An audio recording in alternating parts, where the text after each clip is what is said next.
Hello everyone and welcome back to my channel. I hope you're all well. So in this video we are going to be reviewing Suicide Squad.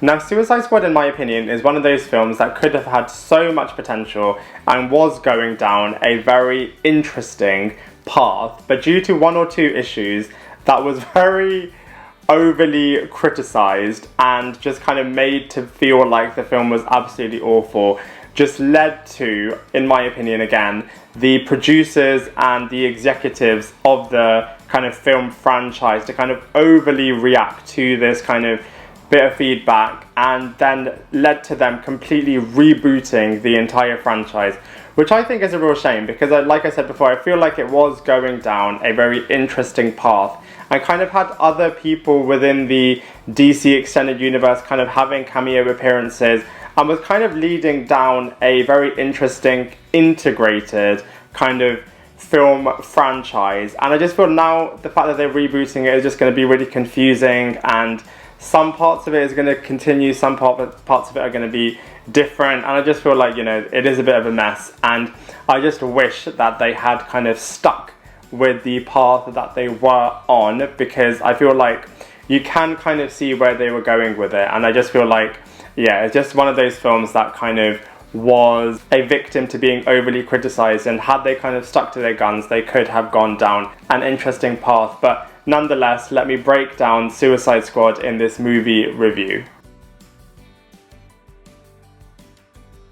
So in terms of the plot of this film, I feel like there's kind of three strands of this film that's kind of going on. So the first strand is the origin stories of the multiple characters within the Suicide Squad. So you're kind of having introductions to the different characters, which, by the way, I feel like is done really, really well in the beginning of this film. And you're kind of trying to understand all of these different characters, trying to understand their backstories, trying to understand their motivations, and just trying to find out more about them. And I feel like that is fine. I feel like where this was kind of broken as a concept was in Justice League, where you're trying to force too many introductions into the film. I feel like it can work, as it has worked in Guardians of the Galaxy, for example, and was kind of working in this film, whereby, you know, you're introduced to these different characters in kind of like a quick way, and then they're kind of thrown into the main plot of the film. That's kind of where the second strand of this film comes into play, which is where Amanda Waller, part of the US government, is trying to take down a supervillain called the Enchantress, and wants to use these villains that are part of the Suicide Squad to take down the Enchantress, who is trying to destroy the world. Typical cliche of a supervillain. Now I feel like this is kind of where the Suicide Squad kind of breaks a little bit, because this villain has kind of very crazy superpowers and is using that to kind of take over the world.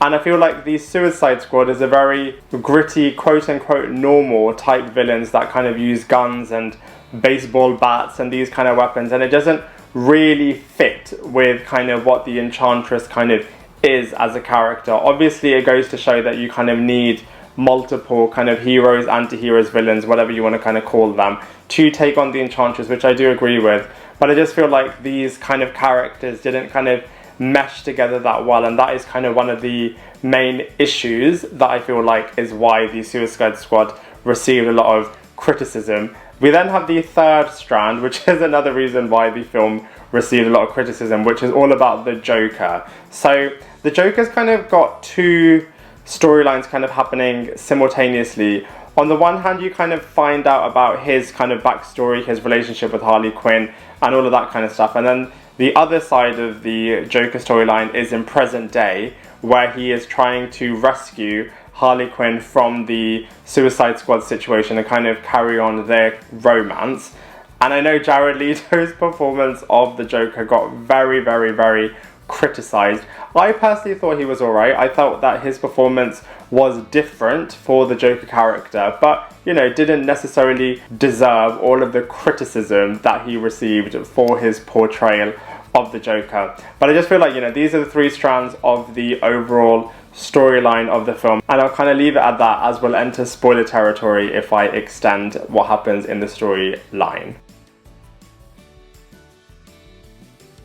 The characters and the actors that were chosen in this film, I think, are actually really, really good. You have both a group of characters that you know really well, such as Joker and Harley Quinn, and then kind of relatively new characters that you don't know too much about, such as Diablo, Croc, and Deadshot. So I feel like, you know, they grouped characters that people will recognize and people will maybe know about / not know about, and kind of grouped them together really, really well. In terms of the villains, in terms of why the villains are kind of listening to Amanda Waller and the US government, surely if they're villains they would rebel.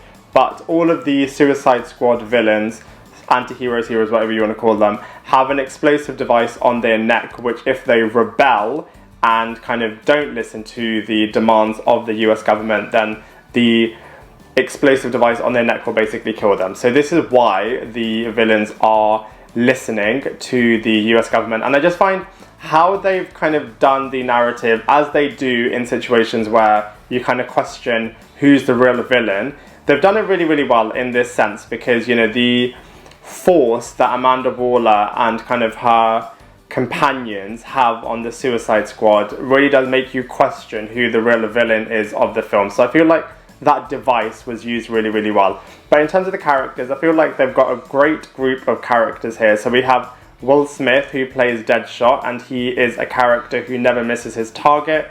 His character has a lot of backstory as well in this film, relatively speaking to the other characters as well. And I feel like, yeah, he does a really, really good job in the film. We then have Jared Leto, who I said before has been very, very, very heavily criticised in this film, even more so when Joaquin Phoenix took over the role of the Joker, as Jared Leto was supposed to be the character that had the Joker standalone film. In my opinion, like I said before, I've always said that Jared Leto has been overly criticised for his performance in that role. I thought he did alright. I thought he bounced off the character of Harley Quinn, played by Margot Robbie, really, really well as well. And yeah, I just really liked his take on the Joker. I thought it was alright. I thought it could have gone in an interesting direction. We might still see it going in that direction. Who knows what the future of the DC Extended Universe is. But as far as this film is concerned, I thought his performance was alright. He has said in subsequent interviews that a lot of his footage that was used for the film never ended up making the film and was left on the cutting room floor. It would be nice to one day kind of see that, because maybe had we seen that, the perception of his character and his performance wouldn't have been as bad as it ended up being. But either way, his performance in this film, in my opinion, was decent, but I know a lot of other people did not like it.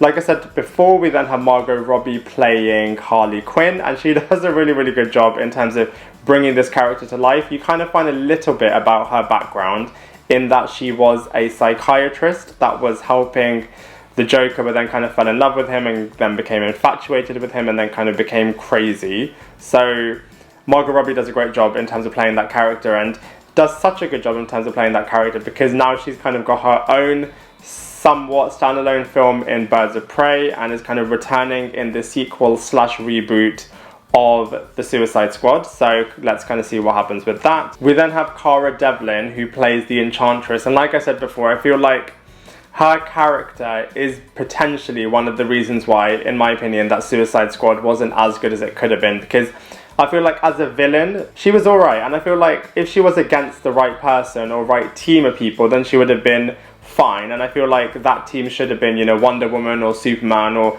kind of other characters like that. I feel like it didn't really mesh that well with the Suicide Squad being the group of characters that take on the Enchantress. But, you know, either way, I feel like her performance was a bit overacted in certain parts, but, you know, was passable in terms of the film overall. We then have Ben Affleck, who isn't a main character in this film at all, but he does have a few cameo appearances that really do flesh out the other characters, such as Joker and Deadshot. And I feel like his character was used in a really, really good way, because it does kind of bring the extended universe within the DC world to life, and does show how integrated it is and how, you know, it's related to these characters. And, you know, for example, if you were to get the Joker spin-off film, then if Ben Affleck was to feature in that film, then you can kind of see how it's all kind of piecing together really, really well. Obviously, we won't see any of that happening, because Batman's character has been recasted with Robert Pattinson now playing that role. So, you know, it's just a real shame, because like I said before, I feel like Suicide Squad was going in a very interesting direction, and because of the fact that it was overly criticised, it just meant that, you know, we're not going to get what we could have gotten with the DC Extended Universe. So overall, as far as this section is concerned, the characters and the actors, a little bit hit and miss, but for the most part, were really, really decent in this film. In terms of comparisons, the Suicide Squad as a concept has not really been done before by any other film franchises in this way, whereby a group of villains are kind of becoming the heroes, so to speak. We might see this in the Thunderbolts if Marvel ever release a film which is kind of their version of the Suicide Squad, but for the moment I feel like the Suicide Squad is kind of in its own category. If I was to compare it to other DC films, I would say that it's better than Man of Steel, but if I was to compare it with other films in kind of the category of films in terms of superhero films, then I would say, you know, it's not as good as Guardians of the Galaxy, which was similar in the sense that there's kind of a group of characters that are put together in a forced kind of way and that kind of become the heroes of the film. I feel like Guardians of the Galaxy did this a lot better because they kind of had their villains sorted, they kind of had this space to kind of create characters and just, yeah, create a team that the audience can kind of really get behind. Obviously, James Gunn was the producer behind Guardians of the Galaxy, and now he's been brought in to do the Suicide Squad sequel / reboot. So it'll be interesting to kind of see what the next one is going to be like compared to this one. Like I said before, from a storyline and actors and characters point of view, I did kind of like what they had with Suicide Squad, but I will be open-minded to see what they do with the next one, which is going to be the Suicide Squad. So let's see what happens with that one, and then we can kind of do another compare and contrast. Overall, I really enjoyed Suicide Squad for what it was. Like I said, it's not without its flaws. It was trying to do a bit too much. They could have had a better villain, and I feel like it was going between past and present day a bit too much with the Joker. And I kind of wish we had seen more of the better scenes with the Joker, according to Jared Leto at least. Then, you know, maybe it would have been a very different situation that we're in right now. But like I said, I will be open-minded for seeing what the Suicide Squad, the sequel, is going to be like. But as far as this film is concerned, I personally think it's not too bad, but I know a lot of people didn't like it.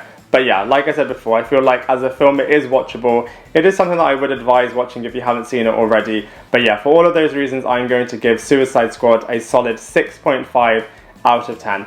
I'd love to hear what you think, so please let me know in the comment section below. Otherwise, I look forward to seeing you in my next video.